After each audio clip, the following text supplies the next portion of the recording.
Just playing at Harvard University, playing at Brown University, the New England Revolution, whenever we played U.S. Open Cup games, we played at the universities around. So that, to me, brought me back to my childhood when I was a kid, going to watch games that were played at colleges. So it's a different type of dynamic with the fans, supporters, the food trucks. It's something I was also seeing as a kid. So one of the best things about the U.S. Open Cup, the cup sets, when a lower division team knocks off a big team, and the one that they put at the top. I was actually in the building for this one when the Sacramento Republic beat Sporting Kansas City in the semifinals, right in the shadows of the California State Fair.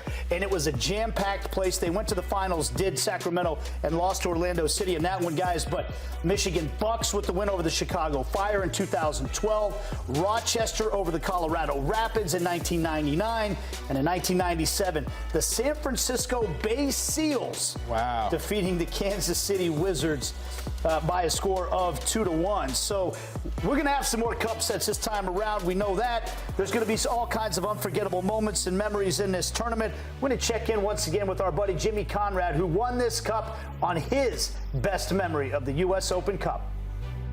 My best memory from the U.S. Open Cup, the oldest competition for this sport in this country, is when I won it back in 2004 with Tony Meola and Josh Wolf and some of my closest friends. It was such a big thrill.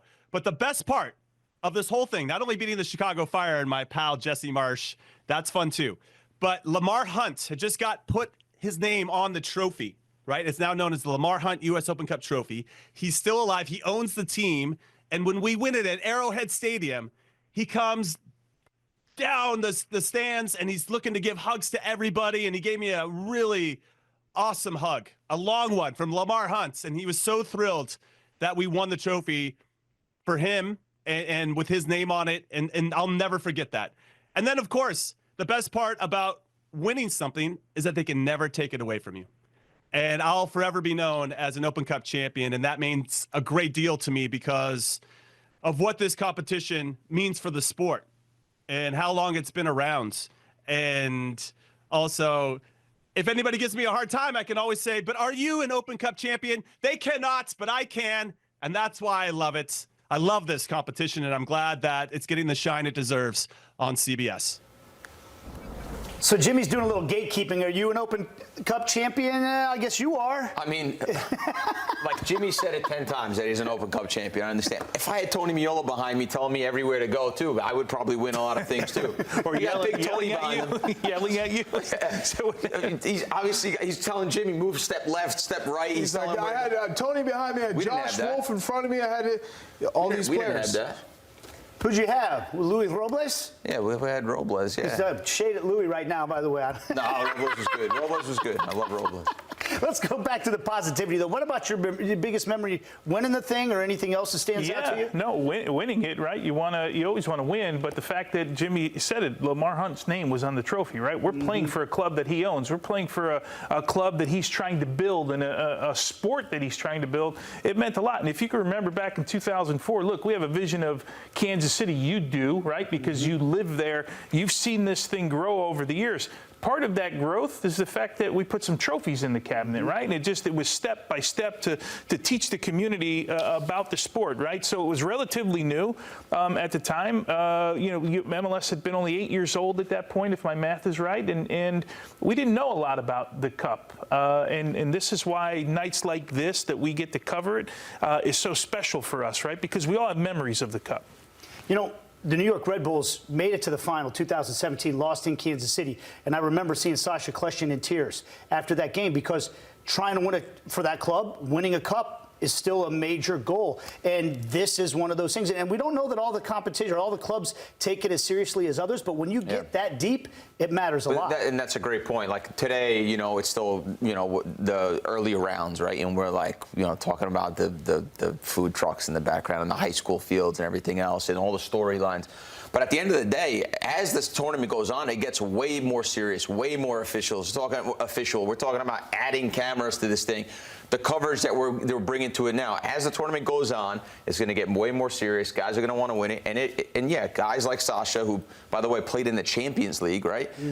Crying when he lost the U.S. Open Cup game. I think that tells you a little bit about the seriousness of wanting to win this thing.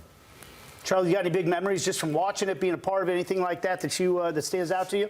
Just playing at Harvard University, playing at Brown University, the New England Revolution, whenever we played U.S. Open Cup games, we played at the universities around. So that, to me, brought me back to my childhood when I was a kid, going to watch games that were played at colleges. So it's a different type of dynamic with the fans, supporters, the food trucks. It's something I was also seeing as a kid. So I think of those moments. Well, you're an adult now? Yeah, you know, Richmond Kickers.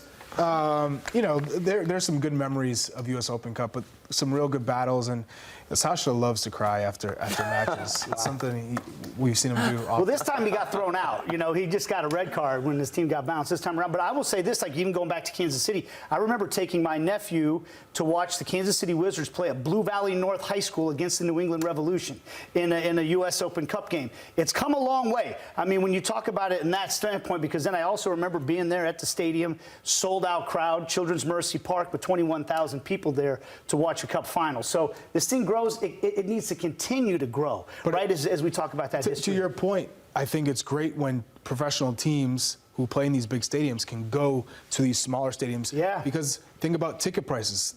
Every family can afford these games to go to U.S. Open Cup games. That's what I love. It's the access. And so if we can continue to highlight these moments, Lewiston, Maine, people are now more aware of this U.S. Open Cup in the inaugural season for Portland. So there's a community pride there. There's a community pride in a town like that. It's my favorite part of the night, by the way, seeing that crowd in Lewiston. I mean, they were packed in, standing up 3 rows deep, 4 rows deep. You were mentioning at the end of the game, we started, they were 3 rows deep. They were about 8 rows deep when it was all said and done. So more people were coming from the community. So that's the best part about it. I remember playing at Columbia University with the Red Bulls and getting knocked out. I believe it was the quarterfinals. Jason Christ scored a goal. He was at FC Dallas. I mean, I was gutted for weeks because I wanted to win this thing. So lucky I was able to do it. But those are, Nate, the memories that you have of this competition. I mean, again, taking my nephew went on to become a high school soccer player who loves the game, massive fan now. That was the first game he ever went to, was at a high school stadium. And also, we would talk about the last round, Chattanooga Derby. You know, towns like Chattanooga, Tennessee, you know, Richmond, Portland, Maine. These communities all have a soccer culture, and it gets celebrated right now, and we're going to continue to honor that as we go forward.